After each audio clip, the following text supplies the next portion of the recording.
வீட்டு வசதி மற்றும் உள்ளூராட்சித்துறை அமைச்சினால் கொண்டு வரப்பட்டுள்ள பிஎஸ்பி சட்ட திருத்தம் மலாய்க்காரர்களை அதிகம் பாதிக்கும் என்றும், நகர்ப்புறங்களை மாற்றுவதற்கு பதிலாக அரசாங்கத்தை மாற்ற வேண்டும் என்றும் முன்னாள் பிரதமர் மகாதிர் தெரிவித்துள்ளார். நகர்ப்புற மேம்பாடு மசோதா எனும் RUUPSB திட்டம் அமல்படுத்தப்படும் பெரும்பாலான இடங்கள் மலாய்க்காரர்கள் அதிகம் வசிக்கும் இடங்களாக இருப்பதால் மலாய்க்காரர்கள் அதிகம் பாதிக்கப்படுவார்கள் என்று மகாதிர் சுட்டிக்காட்டினார். பெரும்பாலான மலாய்க்காரர்கள் ஏழையாக இருந்தாலும் நகர்ப்புறங்களில் செலவினங்களுக்கு ஏற்ப அவர்களும் பட்ஜெட்டோடு வாழ்ந்து வரும் நிலையில் நகர்ப்புற மேம்பாட்டு திட்டங்களால் செலவினங்கள் அதிகரித்து பெரும்பாலான மலாய்க்காரர்கள் பாதிப்புக்குள்ளாவதாக மகாதிர் தெரிவித்தார். இத்திட்டத்தின் பின்னால் மலாய்க்காரர்களின் குடியிருப்புகளை அவர்களிடமிருந்து அபகரித்து ஆடம்பர அடுக்குமாடிகளை உருவாக்கி மலாய்க்காரர்களின் வாழ்வியல் சூழலுக்கும் அச்சுறுத்தலை ஏற்படுத்தும்படியாக அமைந்துள்ளதாகவும், எனவே நகரங்களை மாற்றுவதற்கு பதிலாக இந்த அரசாங்கத்தை மாற்றுங்கள் என்றும் மகாதிர் வேண்டுகோள் வைத்துள்ளார். நகைக்கடை ஒன்றில் முகமூடி அணிந்த இருவர் கொள்ளையடிக்கும்படியான காணொளி சமூக வலைதளங்களில் பரவியதை அடுத்து கொள்ளையில் ஈடுபட்ட இருவரையும் காவல்துறையினர் அடையாளம் கண்டுள்ளதாக நெகிரி செம்பிலான் மாநில காவல்துறை தலைவர் டத்தோ அமான் ஜபீர் முகமது யூசுப் தெரிவித்தார். நேற்று இரவு 8:45 மணியளவில் பண்டார்பாரு நீலாயில் உள்ள ஒரு அங்காடி கடையில் இக்கொள்ளை சம்பவம் நிகழ்ந்ததாகவும், துப்பாக்கியுடன் இருவர் வணிக தளத்திற்குள் இருந்த நகைக்கடையை கொள்ளையடித்ததாகவும் அவர் கூறினார்.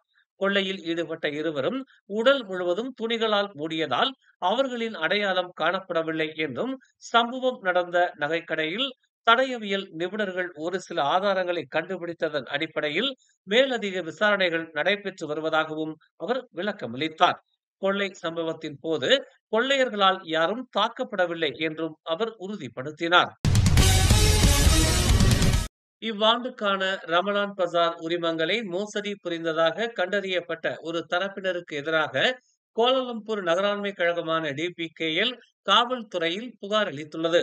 வாட்ஸ்அப் மூலம் லாட்களை விற்பனை செய்வதற்கான முயற்சிகள் இன்னும் கண்டறியப்படுவது ஏமாற்றம் அளிப்பதாக கூட்டரசு பிரதேச அமைச்சர் டாக்டர் ஜலிகா முஸ்தபா தெரிவித்துள்ளார்.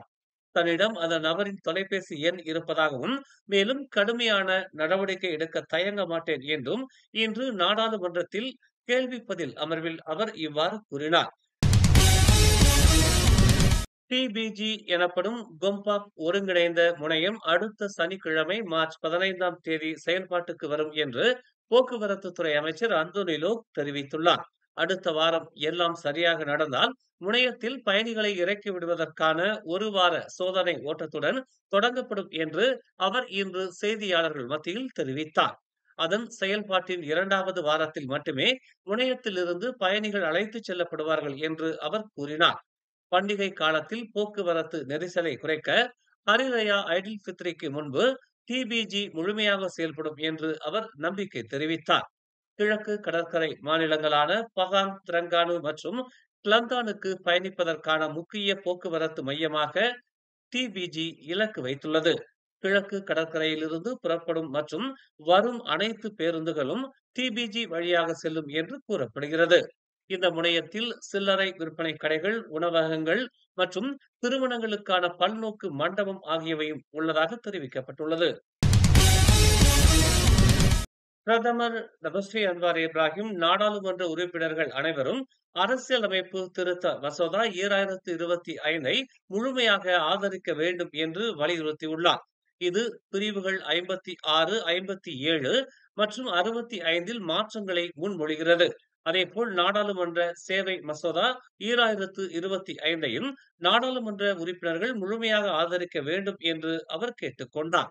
இன்று நாடாளுமன்றத்தில் 2வது வாசிப்புக்காக அரசியலமைப்பு திருத்த மசோதா 2025 தாக்கல் செய்த அன்வார், நாடாளுமன்ற சேவைகள் மசோதா 2025 உருவாக்கியது நாட்டின் வரலாற்றில் நினைவு கூறப்படும் என்றும், இது ஒரு சாதனை என்றும் கூறினார். மலேசியாவின் எதிர்காலத்தை மிகவும் வெளிப்படையானதாகவும் அதிக நேர்மை மற்றும் நம்பகத்தன்மையுடனும் வடிவமைக்கும் ஒரு மரபு என்றும் அவர் விவரித்தார். அரசியலமைப்பு திருத்தம் மசோதா 2025 என்பது வெறும் சிறிய மாற்றம் அல்ல என்றும், ஆனால் நாடாளுமன்றம் உண்மையிலேயே சுதந்திரமான, அதிகாரப்பூர்வமான மற்றும் போட்டித்தன்மை வாய்ந்த சட்டமன்ற அமைப்பாக செயல்படுவதை உறுதி செய்ய அதிகாரங்களை பிரிப்பதற்கான கோட்பாட்டை வலுப்படுத்துகிறது என்றும் அவர் கூறினார். மடானி அரசாங்கத்தின் துணிச்சலான நடவடிக்கையை குறிக்கும் வகையில் நீண்ட காலமாக எதிர்பார்க்கப்பட்ட சீர்திருத்தம் இது என்றும், இந்த நடவடிக்கை நாடாளுமன்றத்தை உண்மையிலேயே சுதந்திரமான மற்றும் இறையாண்மை கொண்ட அமைப்பாக செயல்பட உதவும் என்றும் அவர் கூறினார்.